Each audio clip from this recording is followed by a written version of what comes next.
1857 की क्रांति के हमने कारण पढ़े, जिनमें धार्मिक कारण, सामाजिक कारण, राजनीतिक कारण और आर्थिक कारण थे। तत्कालीन कारण भी हमने पढ़ा, चर्बी युक्त कारतूस का प्रयोग। अब आता है 1857 की क्रांति के परिणाम और उसकी असफलता के कारण। तो परिणामों की जब हम बात करें तो सबसे पहला परिणाम आता है कंपनी शासन का अंत। 1857 की क्रांति के बाद भारत पर से ईस्ट इंडिया कंपनी का शासन हमेशा के लिए समाप्त कर दिया गया। भारत सचिव की नियुक्ति की गई तथा उसकी सहायता के लिए 15 सदस्यों की एक भारतीय परिषद बनाई गई। दूसरे नंबर पे आता है अंग्रेजी शासन नीति में परिवर्तन। 1858 में महारानी विक्टोरिया ने एक घोषणा पत्र जारी किया जिसमें भविष्य में ब्रिटिश सरकार भारतीय राजाओं के राज्यों को हड़पने का प्रयास नहीं करेगी तथा भारतीयों को बिना किसी जाति, धर्म एवं रंग भेद के तथा योग्यता के आधार पर राजकीय पदों पर नियुक्त किया जाएगा तथा सरकार जनता की भलाई के लिए कार्य करेगी। तीसरे नंबर पे आता है हिंदू मुस्लिम मतभेदों में वृद्धि। 1857 के विद्रोह की विफलता के लिए हिंदू और मुसलमान एक दूसरे का दोषारोपण करने लगे।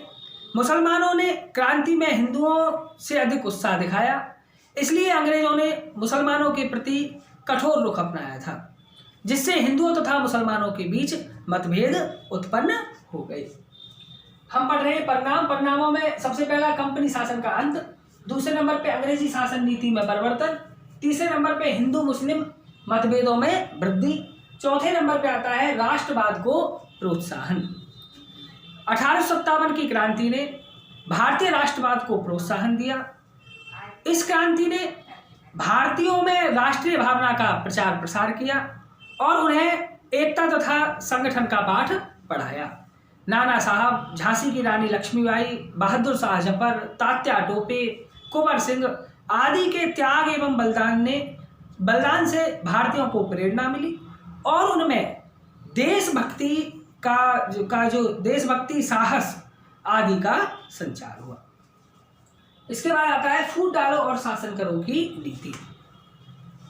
अंग्रेज शासकों ने भारत में अपने साम्राज्य को बनाए रखने के लिए फूट डालो और शासन करो की नीति को अपनाना उचित समझा।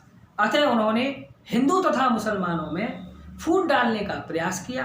उन्होंने भारतीय राजाओं, जमींदारों को विशेष उपाधियां, पुरस्कार प्रदान किए ताकि वे ब्रिटिश सरकार के प्रति स्वामी भक्त बने रह सकें।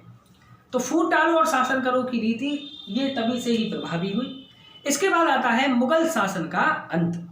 1857 की क्रांति के फलस्वरूप भारत में मुगल शासन का अंत हुआ।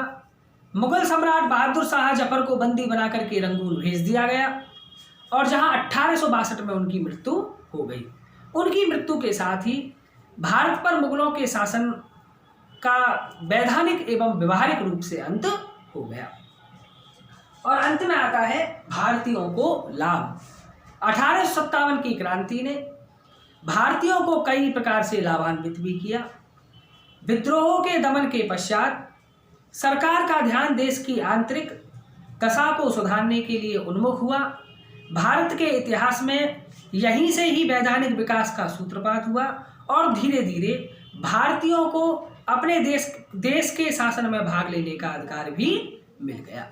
तो ये थे 1857 की क्रांति के परिणाम, जिनमें सबसे पहला कंपनी शासन का अंत, दूसरे नंबर पे अंग्रेजी शासन नीति में परिवर्तन, तीसरे नंबर पे आया हिंदू मुस्लिम मतभेदों में वृद्धि, चौथे नंबर पे राष्ट्रवाद को प्रोत्साहन, पांचवें नंबर पे फूट डालो और शासन करो की नीति, छठे नंबर पे मुगल शासन का अंत और सातवें नंबर पे भारतीयों को लाभ। अब आता है 1857 की क्रांति के असफलता के कारण कि वो कौन से कारण थे जिनकी वजह से 1857 की क्रांति असफल हुई। सबसे पहला आता है क्रांति का समय से पूर्व आरंभ होना। विद्रोह की जो तिथि थी वह 31 मई 1857 निश्चित की गई थी, परंतु मेरठ में सैनिकों ने 10 मई 1857 को विद्रोह कर दिया था और अगले ही दिन वो दिल्ली में विद्रोह करने के लिए चले गए। इस प्रकार निर्धारित तिथि से पहले ही क्रांति शुरू हो गई और क्रांतिकारियों को असफलता का मुंह देखना पड़ा।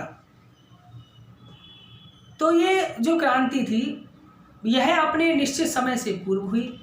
इस क्रांति की तिथि 31 मई 1857 निर्धारित की गई थी, लेकिन मेरठ में यह क्रांति 10 मई को हो गई। अब 10 मई को हुई, समय से पूर्व हुई, तो समय हर जगह इसकी सूचना नहीं पहुंच पाई और 11 मई को जो क्रांतिकारी थे उन्होंने दिल्ली में जाकर 31 मई इसकी निर्धारित की गई थी और दिल्ली में जाकर के इन्होंने विद्रोह कर दिया। तो जब विद्रोह इन्होंने दिल्ली में जाकर के किया तो ये क्रांति समय से पूर्व हुई, जबकि इसकी निश्चित तिथि थी 31 मई 1857 और इस निश्चित तिथि से पहले हो जाना ही इस क्रांति की असफलता का एक प्रमुख कारण बना। दूसरा है क्रांति का सीमित क्षेत्र में फैलना। विद्रोह संपूर्ण भारत में नहीं फैला था तथा संपूर्ण दक्षिण भारत, पंजाब और उसके उत्तरी भाग, राजस्थान, गुजरात, मध्य भारत, सिंध और बंगाल विद्रोह में सम्मिलित नहीं हुए। विद्रोह सिर्फ अवध, दिल्ली तथा उसके ही आसपास के क्षेत्रों में फैला था। तो क्रांति का सीमित क्षेत्र में फैलना भी इसकी असफलता का एक कारण बना। यह क्रांति सीमित क्षेत्र में ही हुई, अगर ये भारत के और भागों में फैलती तो निश्चित रूप से ये क्रांति सफल हो जाती। तीसरे नंबर पे आता है केंद्रीय संगठन का अभाव। क्रांति का कोई केंद्रीय संगठन नहीं था जो अंग्रेजों की गतिविधियों को ध्यान में रखकर सभी क्षेत्रों की क्रांतियों में सामंजस्य स्थापित कर सकता। झांसी तथा बुंदेलखंड में क्रांति उस समय हुई जब दिल्ली तथा कानपुर में अंग्रेजों को सफलता मिल चुकी थी। तो केंद्रीय संगठन के अभाव के कारण भी यह क्रांति असफल हुई। इसके बाद आता है विद्रोहियों के सीमित साधन। विद्रोहियों के पास साधनों का अभाव था, जबकि अंग्रेजों के पास पर्याप्त मात्रा में हथियार तथा तोपें थी। अंग्रेजों ने डाक में तार व्यवस्था द्वारा भी विद्रोहों को दबाने में काफी लाभ उठाया। इसके बाद आता है कुशल नेतृत्व का अभाव।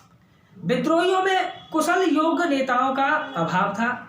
बहादुर शाह जफर क्रांति के समय तकरीबन 80 साल के बुजुर्ग व्यक्ति थे, जो वृद्धावस्था के कारण क्रांतिकारियों का नेतृत्व करने में असमर्थ थे। रानी लक्ष्मीबाई वीर होते हुए भी अनुभवहीन थी। नाना साहब में सैनिक योग्यता का अभाव था। तात्या टोपे और कुंवर सिंह खुले युद्धों के संचालन के योग्य नहीं थे।